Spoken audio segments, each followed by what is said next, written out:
So I've talked before about getting angry at work, right? And I mean, I can only count, definitely on one hand. There's like 3 incidents, right? I think I've shared 2 of them where I just got so mad. Oh my gosh, so angry. And one, I had to get up and walk away. The other one, I growled. But the other time I got really angry was with an asshole colleague in HR. Surprise, I know. And boy, she was just a piece of work. Oh my goodness. Basically, what happened, the short version is that I was the HR leader at a remote site, and I'm the business partner or the HR exec with the GM of that business. And we are all off in the middle of nowhere working together, right? Well, corporate made the decision to realign resources and have all the functional folks kind of report in centrally as opposed to at their sites. And so my team was now going to somebody else, which is okay, I guess, in theory, right? I mean, you want kind of that synergy or connection between the ops HR teams. Great.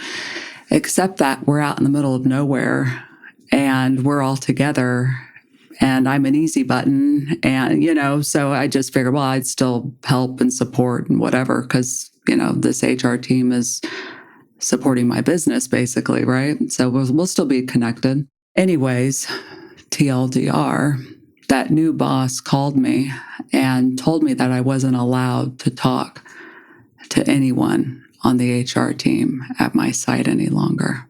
The fuck?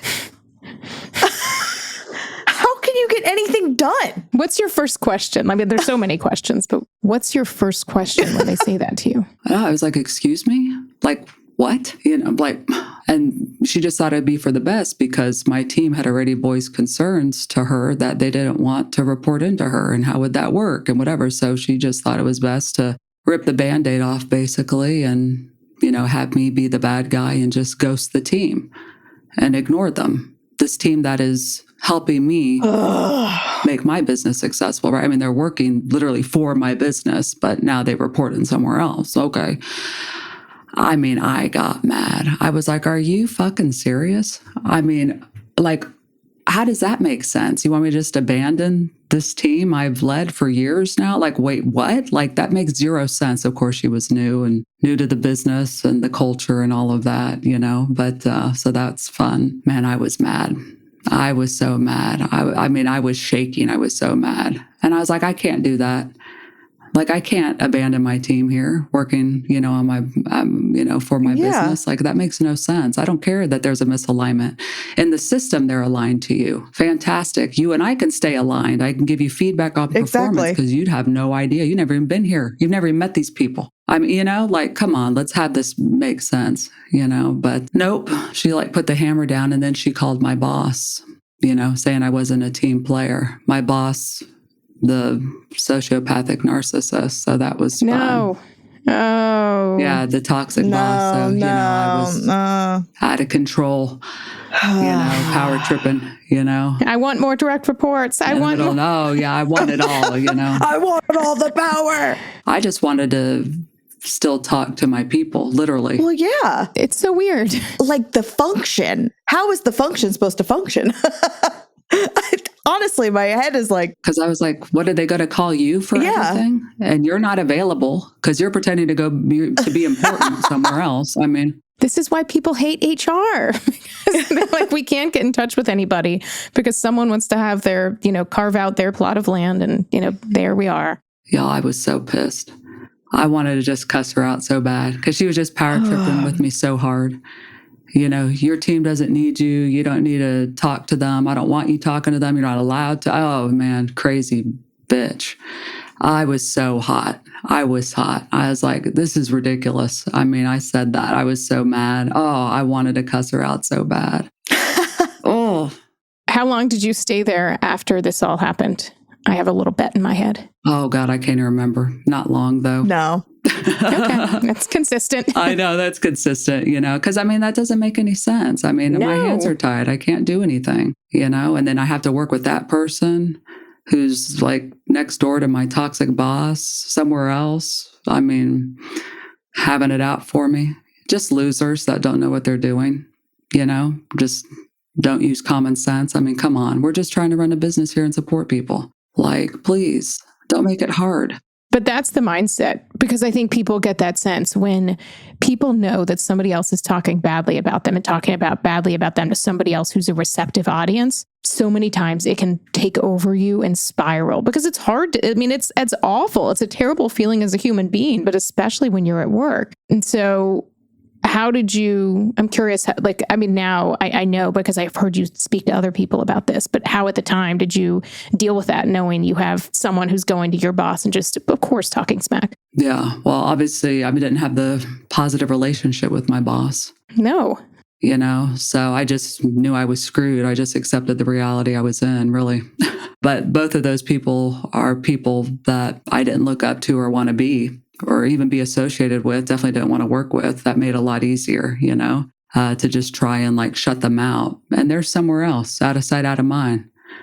They didn't give a shit about me until they thought I wasn't under their control. Just bizarre, just so toxic. Great business though, but man, sometimes you inherit toxic people. They get hired, they don't fit, and it's just like, damn, you have to work through that crap. Oh, gosh. Phew.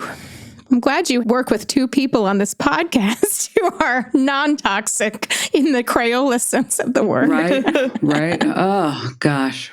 Mochi Health is a long-term weight loss solution personalized to fit your unique needs and goals. Meet one-on-one with board-certified obesity doctors and registered dietitians who are on a mission to listen. Eligible patients can access custom-formulated GLP-1 medications at an affordable, set price and get them delivered to their home each month. No insurance required, FSA and HSA accepted. With 24/7 customer service available, Mochi Health is here to partner with you on your journey to a healthier life. Take the free quiz at joinmochi.com and use code AUDIO40 at checkout for $40 off your first month of membership. That's joinmochi.com.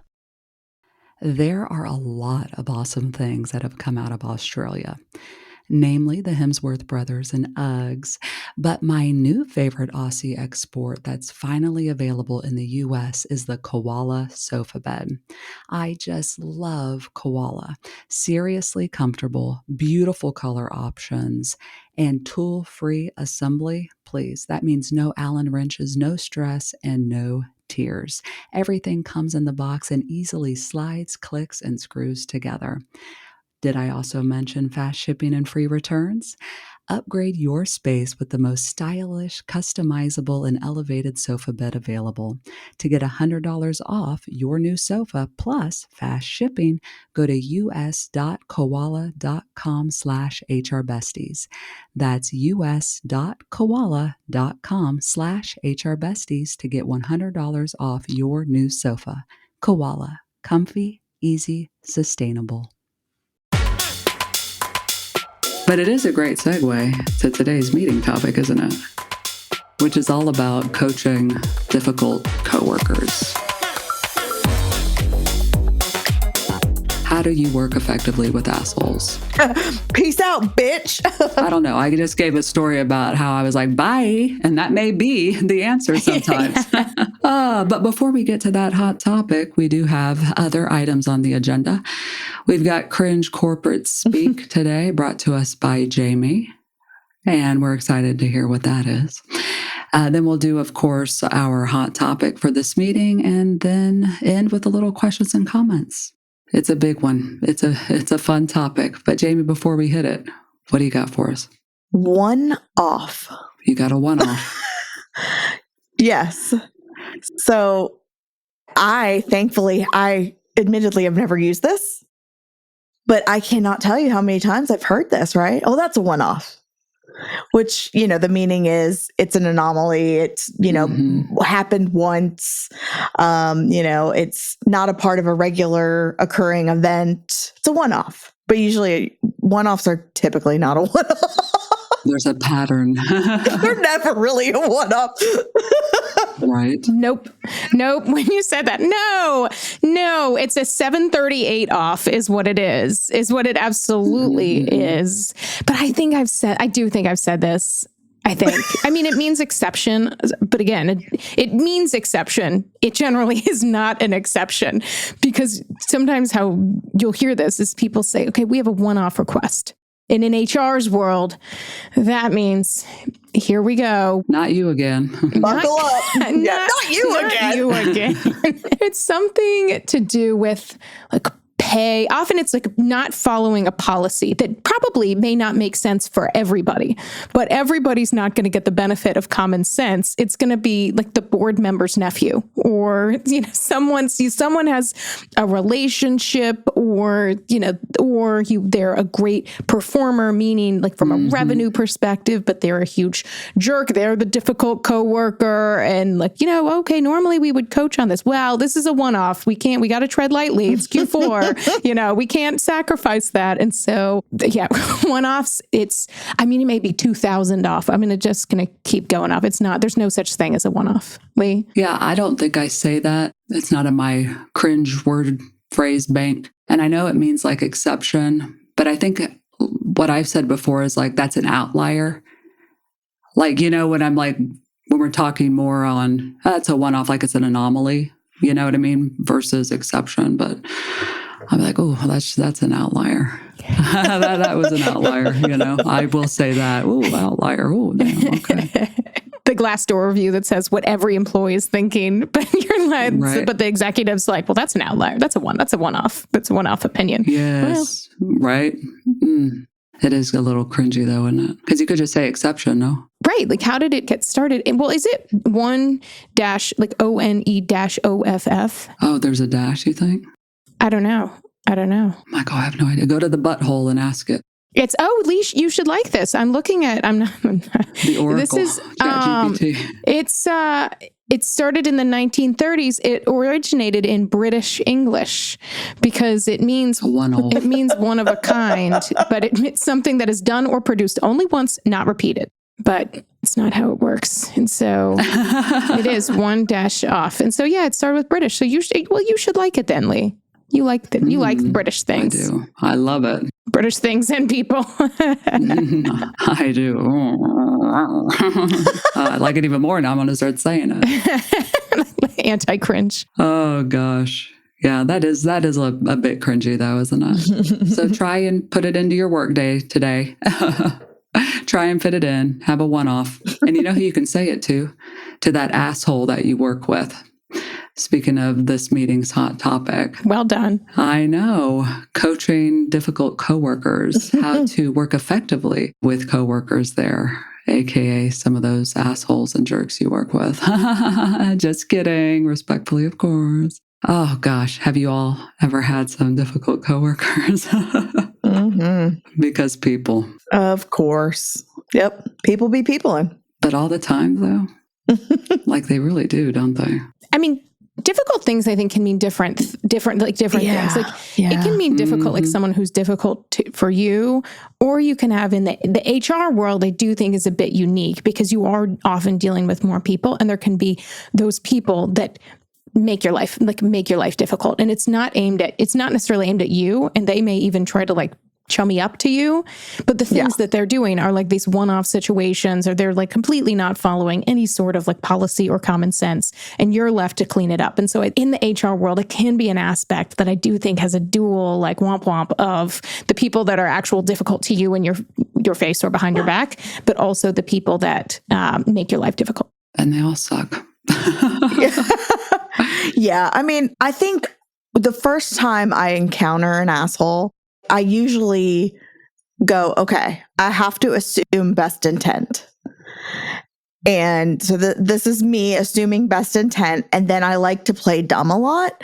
And this usually works for me. So let's say they say something kind of snarky, or, I'll literally play dumb, like, oh, wait, what? I don't get it. I don't understand what you're saying. And if they have to repeat the asshole behavior, 90% of the time they won't. also works on husbands. Come for the work tips.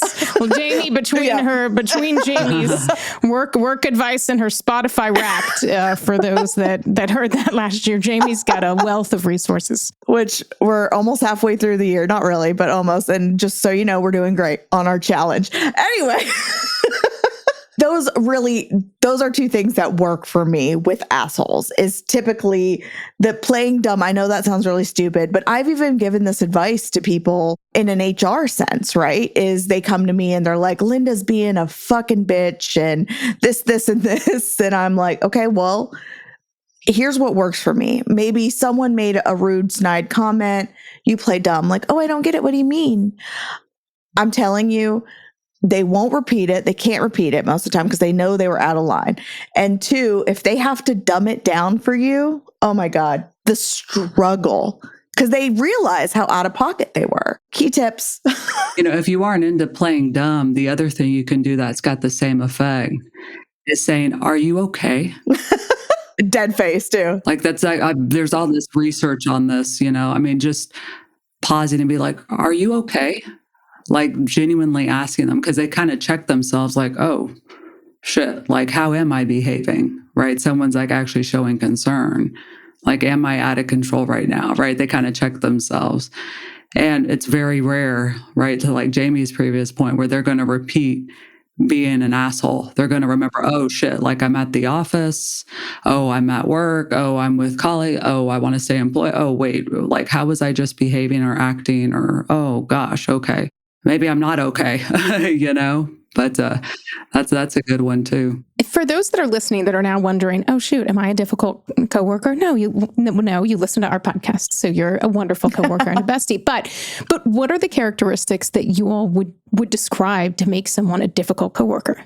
I think someone who is constantly, and then see, I kind of like, I would think someone who's constantly questioning a process or a policy. And I think of this from the HR standpoint. I don't think questioning is necessarily a bad thing because we can find holes in processes and whatnot. But there's some of those people that will literally pick things apart and just to almost like destroy what you've created. I'm thinking like policies. I've also thinking this one woman in particular that I used to work with where she was notorious for asking me a question and I would give her the answer, but she didn't like it. So then she would go to her next person. And then they would provide, and she didn't like it. So then she'd go to the next person. What she didn't realize is she created a reputation for herself that we would all talk and be like, hey, she asked me for this, heads up. She's a forum shopper. Yeah. She created a reputation for herself that none of us, we were providing her the right answer. She just didn't want to accept it because it didn't fit what she wanted to do. Yeah. Difficult coworkers for me are those that don't want to collaborate or play nice, meaning like share information. Like it doesn't feel as though you're on the same team. Like that's really difficult for me, right? And that's typically coupled with you hearing them talking shit about you, right? Like for whatever reason, they just don't like you. Maybe they're jealous of you, whatever. It is, for me, that's rough. So just those disingenuous sort of untrustworthy colleagues. I try and lean in and build relationships with those folks, as superficial as they may be, but I try not to avoid them altogether because that's kind of dangerous, because then they're just left to their own devices. You have no idea what they're up to.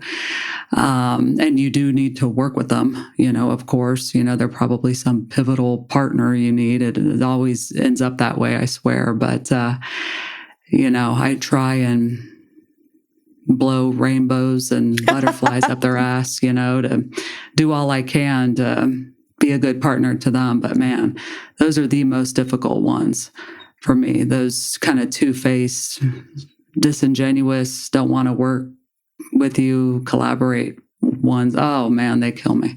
I've had so many of those. I think you touched on something really good there too, was the gatekeeping. So the ones that don't want to share knowledge or don't want to share information that they receive. Job security. Yeah, those are the dangerous ones because they are scheming and plotting. And they might not even realize they're doing it. Like I've worked with a COO who was like that, and she would protect information even though it was vital for me in an HR sense so I could do my job, but she felt the need to almost keep it private so that I think she was that worried about her job, which she should have been, to be completely honest, but guilty does things. But really that keeping of information, and you see this in a lot of different companies where leadership keep a lot of the information. Now, granted, no, employees don't need to know the nitty gritty of everything, but I do think knowledge is power. And I think providing your employees with information, company-based information, even if it's at a high level, is super important. Not only are you bringing them in, but you're possibly getting great feedback that you didn't know about because you're sitting up here and they're sitting down here. Do you ever wish that you had an HR legal bestie in your pocket? 650 is just that. Your trusted, always available ally for your employment law questions, minus the hefty price tag of a lawyer. Compliance may not be your favorite chore in HR, but it's important and it's hard. But 650 is here to make it easy. With 650, managing multi-state HR compliance is a breeze. Their tools help you to understand complex state laws and craft compliant documents effortlessly, but also keep everything up to date automatically. They have a comprehensive "what's the law in this state" library to a 50-state employee handbook builder. 650 turns compliance into convenience. So, HR pros juggling multi-state teams, simplify your compliance today. Visit 650.com/besties. That's SIXFIFTY.com/besties. And discover how to stay ahead with 650's seamless solutions. Has your dog ever suffered from gut issues or been a picky eater? Well, my baby Oreo, a little Shih Tzu, he was having a really, really rough time. And that's exactly what led me to switch to Spot and Tango's Unkibble. And it's been a total upgrade. And Oreo eats it up like it's his favorite thing in the world. I am just so thankful that Spot and Tango's Unkibble is everything regular kibble isn't. Made with real human-grade ingredients and personalized to what your dog actually needs. It's dry food you can feel good about, and it's pantry-friendly too. Plus, there's no guessing how much to feed Oreo either. Spot and Tango creates a custom plan based on your dog's age, weight, breed, and activity level. And they even include a pre-measured scoop so you can get it right every time. Oreo is so happy now, no gut issues in sight. So upgrade your pet's bowl with Spot and Tango Unkibble. For a limited time, go to spotandtango.com/HRBesties and use code HRBesties to get 50% off your first order. That's spotandtango.com/HRBesties, code HRBesties to get 50% off your first order. spotandtango.com/HRBesties, code HRBesties. I think that from the personal aspect, it's the people that you just can't count on. And it's not an aspect of, someone commits to something, people overcommit all the time. And that happens. And I think that's actually a great opportunity to be candid about that with someone and saying, oh my God, Monday me thought that Friday me would be able to get this to you. And I was flat out wrong. And here's why. And it's not that you're not important, but this is what came up. And I apologize. This is FYI. And hopefully giving them a heads up on like Wednesday, for example, when you see that this is happening. I mean, for me, it's the lack of just basic care and consideration is really a common point, and not even communicating. And that's it. People often don't communicate because they don't want to share bad news or disappoint people. And so they just think to themselves like, okay, maybe I'll get it to them later. They won't notice, but people do. And so just being upfront and communicating, that's the aspect when people try to hide stuff or really that they just flat out don't care. And so on the flip side is working in HR or in legal, I probably struggled with this the most for things like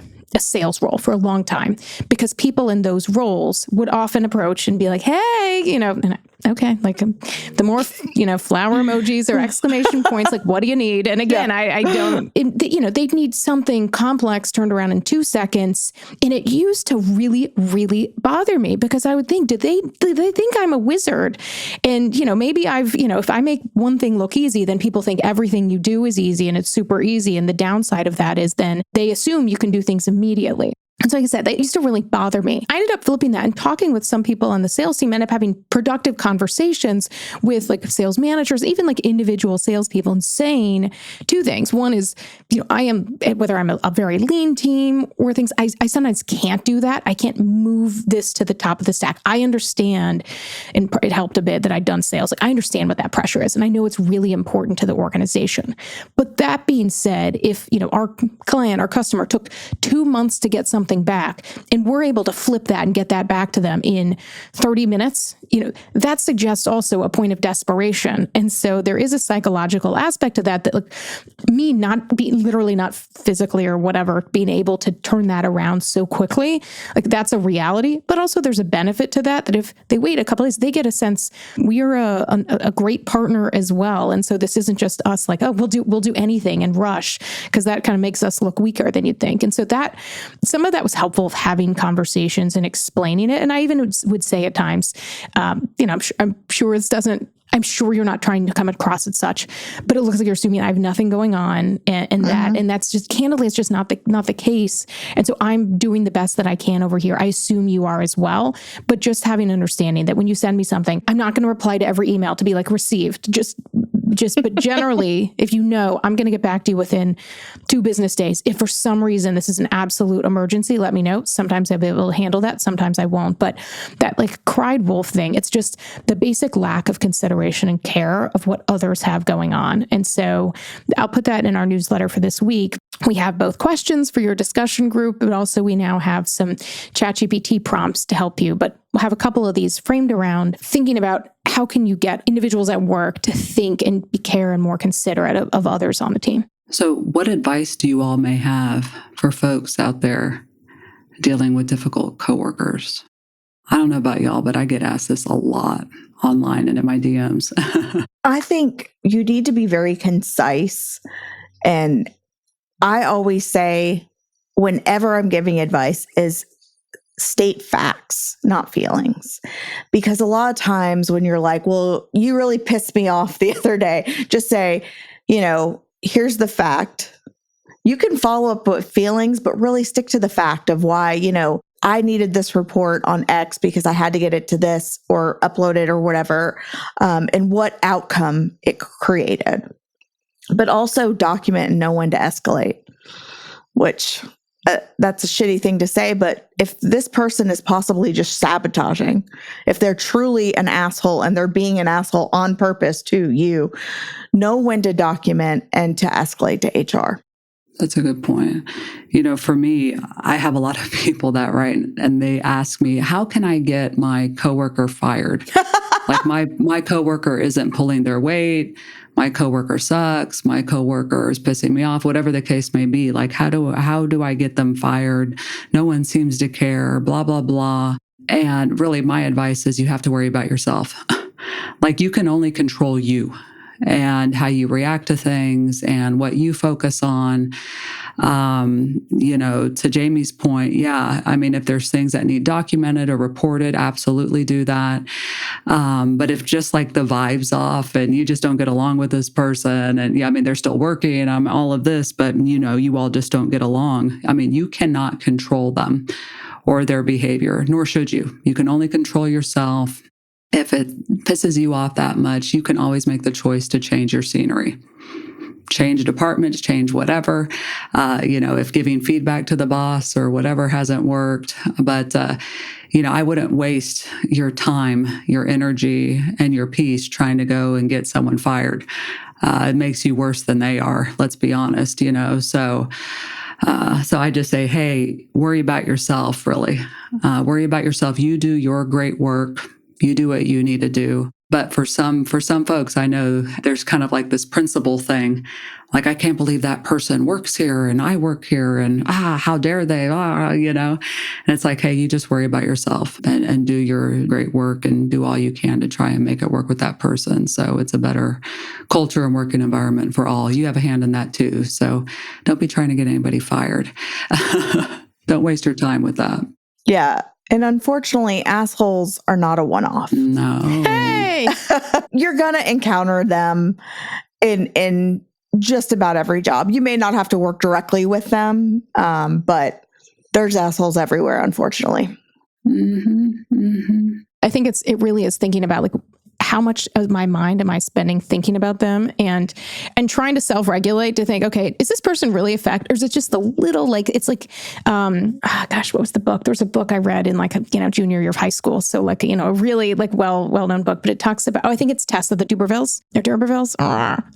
But it has this phrase of like talking about her husband, and it's like, she loved him like you'd love a pebble in your shoe. Like just this like annoyance. I don't know why that line stuck with me. You can like, Jeez. Whatever. But it's like this mild annoyance. And so I've always thought about this of like the pebble in the shoe. And so if it's like a teeny tiny, like this, you really don't need to think about this person, but you are, what can you do to like reframe yourself and be like, I don't need to waste this time on them. If it's someone that you work with to whatever extent, I do believe having a conversation to the extent you can. Sometimes you're going to look at that and know this person has relationships with leadership, so this conversation is not going to go well for me.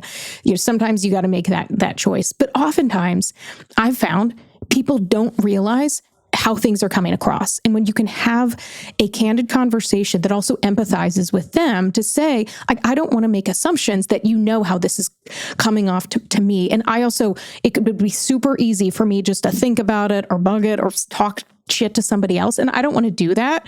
I'd rather have a conversation and work together productively.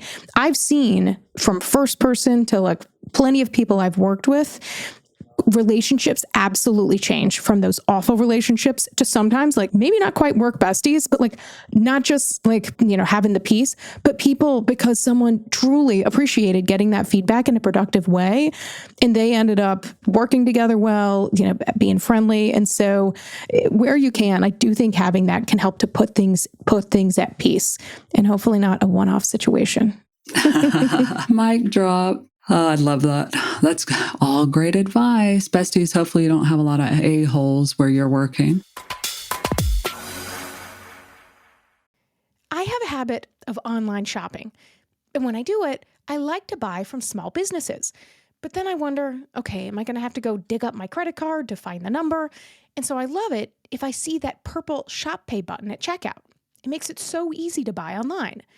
But what I bet you didn't know is that this purple button is the telltale sign that a store's powered by Shopify. So if you get excited when you see that in a checkout, imagine how customers could feel on your checkout if you had your own store powered by Shopify.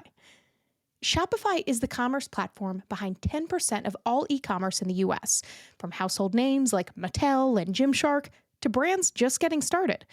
Shopify gives you that leg up from day one with hundreds of beautiful, ready-to-go templates to express your brand style.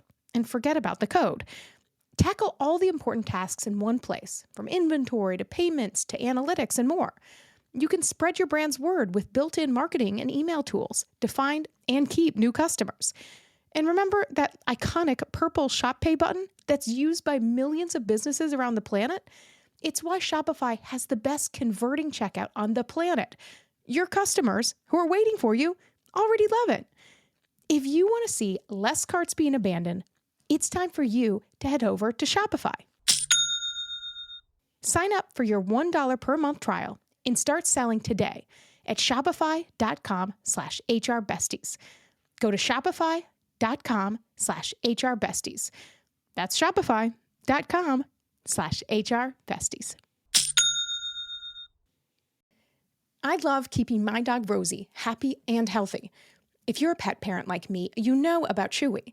When they say they have everything you need to keep your pet happy and healthy, they're not messing around. Happy. Well, they have over 100,000 products with all the brands that Rosie and I both love. Food, treats, beds, everything gets shipped to your door in just a day or two. And it's not just for dogs and cats, like birds, fish, reptiles, and more. To keep them healthy, Chewy has pet prescriptions, pet insurance, telehealth, and is even rolling out vet clinics across the country. There's auto ship, so you won't forget about, oh shoot, I forgot to get that food. You won't run out. And speaking of not worrying, Chewy is famous for their top-tier 24/7 customer service. You can get expert advice over chat or phone, day or night. And if you don't love something, or your pet doesn't love it, Chewy's 100% satisfaction guarantee lets you return it within a year, no questions asked. I recently decided to get from Chewy a new water fountain to give Rosie the top-tier water. It's so good, I should probably get my own from it, but it just gives me peace of mind, and she loves it. Chewy has everything you need to keep your pet happy and healthy. And right now, you can save $20 on your first order and get free shipping by going to chewy.com/HRBesties. That's chewy.com/HRBesties to save $20 on your first order with free shipping. Chewy.com/HRBesties. There's a minimum purchase required. It's for new customers only. Terms and conditions apply. See the site for complete details. Should we shift to questions and comments? Yes. Not a question, but a comment from me. Love the advice that you all gave.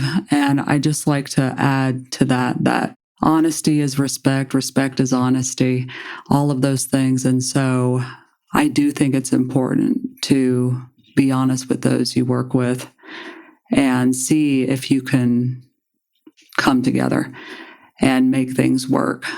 It's not always possible, but I have had the experience multiple times that Ashley referenced where things got better. Having those really cringy, very honest conversations, making people aware of what went down, how you're feeling about it. And it can change the relationship for the better. So I've had a handful of those. And things got better, and I've had a handful of those, and things got worse. So it kind of just depends on the people at play. But yeah, there's going to be assholes everywhere because there are assholes everywhere. So you're gonna run into them. But how can you make the situation work, not just for you, but for your team, your business, your group, and really your own peace? At the end of the day. So at least give it a shot. I just have a quick comment. I think being talented or really good at your job does not excuse being toxic. No one that is good at their job earned the right to be an asshole. Remember that. Mm-hmm. Love that. To end the episode on a positive note, what is something that a coworker did for you that you still remember to this day? I love just like a little handwritten note, like in the mail. I'm a slut for a little handwritten note, like especially when we're all remote and you send me a handwritten thank you note. Mm-hmm. Oh, stop. I'm going to cry. I do love that. Oh gosh. I have a number of them. I can think of a moment though that really stood out where someone came to my defense in a meeting that I wasn't expecting. And that just blew me away. Like I looked at them like, wait, what? Damn. Okay. And for whatever reason, sadly, like that's rare that happens, especially if the shit is coming from like the head person. People just tend to be quiet. And so when people advocate for you while you are there and you can see it, oh my gosh. Because I do believe, a lot of people are championing behind the scenes and advocating behind the scenes. And, but to see that live, like I still think about that, like, wow, okay, someone has my back, like, and is kind of risking it all here, to support me. And that felt amazing. I love that. And it's so telling that basic thing that didn't cost anything stood out. And I think it's a lot easier to champion someone when things are going well. Like, oh, I just want to give this person some recognition. Like those things, and that's important. And not enough people do that. So do that, whether someone's in the meeting or not. But when someone's talking about, and you have information or you have some counterfacts with them, when you speak up, when they're there, when they're not there, and you do that, when I see people do that, in both situations, someone's in the room or they're not, I gained so much respect for that person. It's so much more respectful than like slogging someone down, which is so easy and so common. Or to just be silent. 100% also easy. What about you, Ashley? So I have one, and this was when we were living in Australia. My kids' school was up at the top of this hill. It was Birch Grove Public School, and right in Sydney. And my son was young, and he was at home, couldn't get him daycare, full daycare. But so I was pushing him in the umbrella stroller, and somewhere between our townhouse and the school, like 5-minute walk, whatever, we lost Little Monkey. Which Little Monkey was his his lovey, whatever stuff is stuffed thing. And we'd gotten it from Carter's in the US. So there was no such thing there. And so I was like, oh God. And he was so upset. And like I put something on, the Facebook group or whatever, like never found the original Little Monkey. So I put it on my Facebook. And so I will say one of the benefits to having coworkers on social media is that the company, and I was general counsel and head of HR of a company. I was located in Australia. Like we were not based there. Everybody else was in the US. And the head of operations, guy, he reached out and was like, hey, we got to send you some equipment, whatever. Like, can you confirm your mailing address?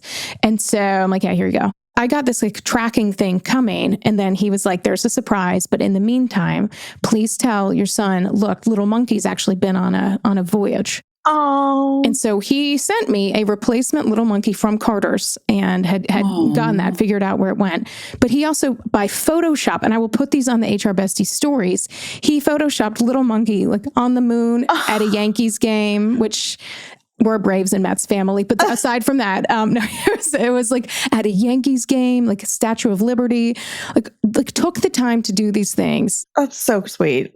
Still, I mean, I remember this was almost 10 years ago, and it was such a level of kindness. I hope he expensed the shipping costs for Little Monkey from a corporate fraud perspective. But no, it was so absolutely kind, and it was always stuck with me. And so it's those kind of things of someone just like being generous and getting what it's like. So anyway, the Little Monkey escapades were a favorite. I love that. That is so prush. See, I mean, just having a coworker like that makes up for any assholes you may encounter, doesn't it? True that. Almost. Maybe not. Oh, gosh. It helps. It helps a lot. It helps for those bad days. It helps. So if you right now have been listening to the episode and are like, I hate my difficult coworker, I don't want to talk to them, think about talking to them if you choose to do so. And also think about the kind things other people have done for you and let those weigh more heavily. Wonderful advice. Take care, besties.